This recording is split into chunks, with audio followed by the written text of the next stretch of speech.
ये अपना माता पिता पे इतना तो विश्वास रखो जितना अपन बीमार होने का बाद दवा गोली पे रखा। अरे दवा गोली कड़वी रही नहीं, जद्दत जन अपना शरीर में असर करे है, बीमारी भागे है। माता पिता का कड़वा वचन, कठोर व्यवहार हमेशा अपने संतान के अच्छो बनाने का लिए वो अच्छा रास्ता पर चले, कमाए खाए खुश रहे। माता पिता के यो चाहो, एक अलावा हजू कहीं चाहो उनके।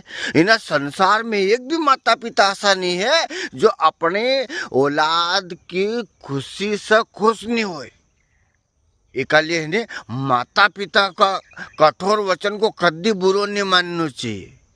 हाँ, कद्दी कद्दी ऐसो है कि बिगर काम से अपने लाड़ी से भिड़ी पड़ा है, पर ठीक है यार, कहीं न कहीं कारण रहता होगा।